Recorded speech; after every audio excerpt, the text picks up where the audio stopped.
Security forces کی مہمن شیخ بانڈا میں کامیاب کارروائی میں 2 خوارجی جہنم واصل، مارے جانے والا ایک خارجی افغان شہری نکلا۔ ہلاک خوارج کے پاس سے افغان اماراتی شناختی کارڈ، غیر ملکی کرنسی، جدید اسلحہ اور خودکش جیکٹ برآمد۔ خوارجی کے افغان اماراتی شناختی کارڈ پر اس کا نام عمر بلال واضح طور پر درج۔ افغان خارجی افغانستان کے صوبہ خوست کا رہنے والا تھا۔ دفاعی ماہرین کے مطابق فتنہ الخوارج اور افغان طالبان رجیم کا گٹھ جوڑ پاکستان کا امن تباہ کرنا چاہتا ہے۔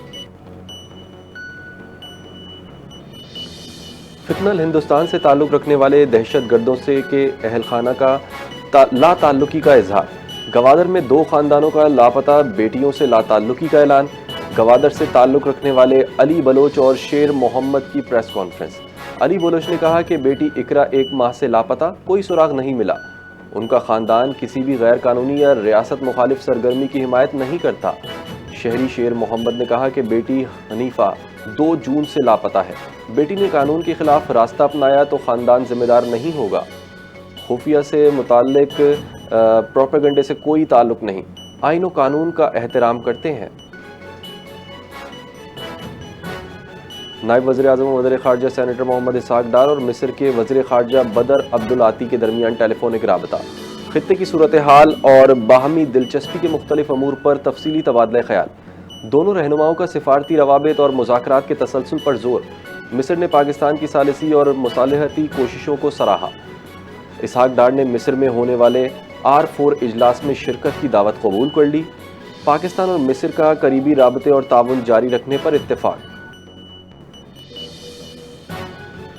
الیکٹرانک میڈیا چینلز مشکلات کا شکار ہیں، پبلک ایڈورٹائزمنٹ دینا حکومت کی ذمہ داری ہے۔ وفاقی وزیر اطلاعات عطا تارڑ کا قومی اسمبلی اجلاس میں اظہار خیال۔ کہا کہ پاکستان براڈ کاسٹرز ایسوسی ایشن تمام الیکٹرانک میڈیا کی نمائندہ ایسوسی ایشن ہے۔ چینلز کو ریٹنگ کے حساب سے ادائیگیاں کی جاتی ہیں۔ تمام چینلز ٹیکس کی ادائیگی پہ عمرہ قوانین پر بھی عمل کرتے ہیں۔ الیکٹرانک میڈیا کو بچانے اور اسے ترقی دینے کے لیے مل کر اقدامات کرنا ہوں گے۔ وزیر توانائی اویس لغاری کی قیادت میں پبلک سیکٹر کی پہلی ڈیٹا گورننس کونسل قائم۔ شفافیت، بین الاقوامی سرمایہ کاری اور مستقبل کی مضبوط بنیاد کی جانب تاریخی پیش رفت۔ ترجمان پاور ڈویژن نے کہا کہ اقدام سے بجلی کی طلب کا زیادہ درست تخمینہ لگانے، ممکنہ خطرات کی بروقت نشاندہی ہو سکے گی۔ سرمایہ کاروں کو تصدیق شدہ اور قابل اعتماد ڈیٹا تک براہ راست رسائی حاصل ہوگی۔ وزیر خزانہ محمد اورنگزیب نے اقتصادی سروے پیش کر دیا۔ بتایا FBR کے محصولات میں 10.1% اضافہ ہوا۔ خدمات کے شعبے میں شرح نمو 4.9% رہی۔ فوڈ، ٹیکسٹائل سمیت 16 شعبوں میں مثبت رجحان رہا۔ پاکستانی معیشت کا حجم $452 ارب سے تجاوز کر گیا۔ وزیر خزانہ نے کہا کہ ہمیں یقین تھا کہ اس سال گروتھ 4% سے تجاوز کر جائے گی۔ ایران جنگ کی وجہ سے معاشی گروتھ کا ہدف حاصل نہ ہو سکا۔ حکومت مختلف بحرانوں سے نمٹنے میں کامیاب ہو رہی ہے۔ وفاقی وزیر داخلہ محسن نقوی کا پشاور میں خیبر پختونخوا پولیس کے ہیڈ کوارٹر کا دورہ۔ یادگار شہداء پر حاضری، پھول رکھے اور فاتحہ خوانی کی۔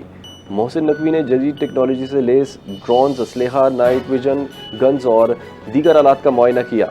IG خیبر پختونخوا پولیس ذوالفقار حمید نے وزیر داخلہ کو جدید آلات کے بارے میں بریفنگ دی۔ وفاقی وزیر داخلہ محسن نقوی کی زیر صدارت پولیس ہیڈ کوارٹر میں خصوصی اجلاس منعقد ہوا۔ محسن نقوی نے کہا کہ خیبر پختونخوا پولیس دہشت گردی کے خلاف جنگ میں فرنٹ لائن پر ہے۔ KP کے پولیس کو جدید ٹیکنالوجی کا اسلحہ اور آلات ترجیحی بنیادوں پر فراہم کیے جا رہے ہیں۔ خیبر پختونخوا پولیس اور CTD کی استعداد کار بڑھانے کے لیے وفاق اور صوبائی حکومت مل کر تمام تر وسائل فراہم کر رہے ہیں۔ وزیر اعظم شہباز شریف سے اسلام آباد میں قومی اسمبلی ممبران کی ملاقاتیں۔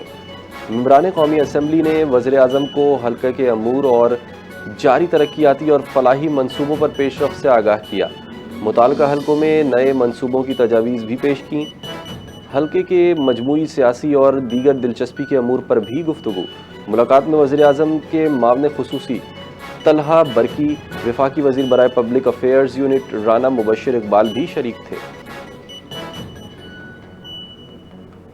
وزیر دفاع خواجہ آصف کا کہنا ہے کہ لیڈر کی رہائی کے لیے احتجاج ضرور کریں، لیکن ادارے کو بے توقیر نہ کیا جائے۔ قومی اسمبلی کے اجلاس میں اظہار خیال کرتے ہوئے انہوں نے کہا کہ آصف علی زرداری، نواز شریف، شہباز شریف، مریم نواز اور باقیوں نے بھی سزائیں کاٹی ہیں۔ ہم نے سسٹم اور ایوان کے تقدس کو داؤ پر نہیں لگایا۔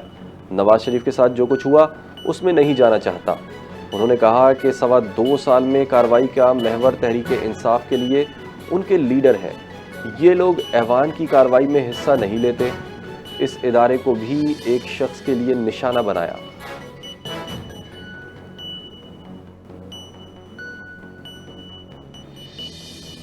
گلگت بلتستان میں بڑا بریک تھرو، پاکستان پیپلز پارٹی اور مسلم لیگ نون کے وفود کی گلگت بلتستان میں مشاورتی ملاقاتیں۔ پی پی پی وفد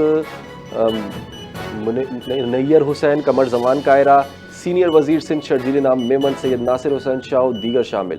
حکومت سازی کے لیے ممکنہ فارمولوں، سیاسی تعاون اور دیگر امور پر تفصیلی تبادلہ خیال۔ وفود کی جانب سے حکومت سازی سے متعلق تجاویز مرکزی قیادت کے سامنے رکھنے کا فیصلہ۔ پیپلز پارٹی وفد نے کہا کہ عوام نے پیپلز پارٹی کو سب سے زیادہ بڑی جماعت بنا کر گلگت بلتستان کی قیادت کا مینڈیٹ دیا۔ پاکستان بھر کی صرافہ مارکیٹوں میں آج سونے کی قیمت میں بڑی کمی ہوئی ہے۔ آل پاکستان جیمز اینڈ جیولرز ایسوسی ایشن کے مطابق ملک میں فی تولہ سونے کی قیمت 9,720 روپے کم ہو کر 4,32,716 روپے ہو گئی۔ 10 گرام سونے کی قیمت 8,748 روپے کم ہو کر 3,69,422 روپے ہو گئی۔ دوسری جانب عالمی بازار میں سونے کی قیمت $97 کم ہو کر 4,102 ڈالرز فی اونس ہو گئی۔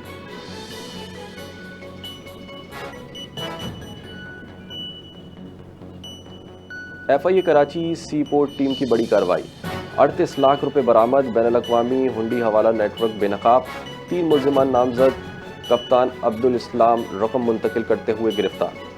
واٹس ایپ چیٹ سے غیر قانونی مالی لین دین کے شواہد مل گئے۔ ایرانی شراب اسمگلنگ سے حاصل رقم پاکستان منتقل ہونے کا انکشاف۔ ایف آئی اے کے مطابق لانچ العرفان کو دبئی میں 80 لاکھ روپے میں فروخت کیے جانے کا دعویٰ بھی سامنے آیا۔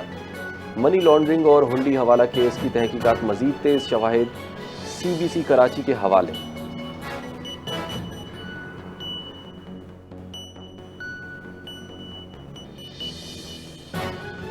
راولپنڈی گوجر خان تھانہ حدود میں پولیس اور مبینہ ملزمان کے درمیان مقابلہ، مطلوب ملزم ہلاک جبکہ 2 ساتھی فرار ہو گئے۔ پولیس ذرائع کے مطابق اہلکاروں نے مشکوک افراد کو چیکنگ کے لیے روکنے کی کوشش کی۔ ملزمان نے فائرنگ کر دی۔ جوابی کارروائی میں ایک ملزم شدید زخمی ہوا جو بعد ازاں دم توڑ گیا۔ ہلاک ملزم کا باپ بیٹے کے قتل کے مقدمے میں مطلوب تھا۔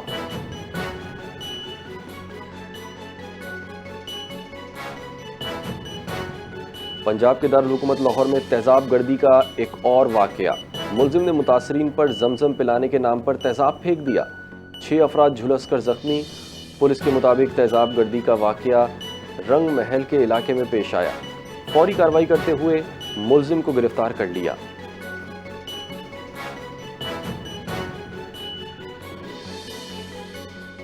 نیشنل ڈیزاسٹر مینجمنٹ اتھارٹی کا آج سے 15 جون تک بالائی علاقوں میں سیلابی صورتحال کے خدشے کے پیش نظر الرٹ جاری۔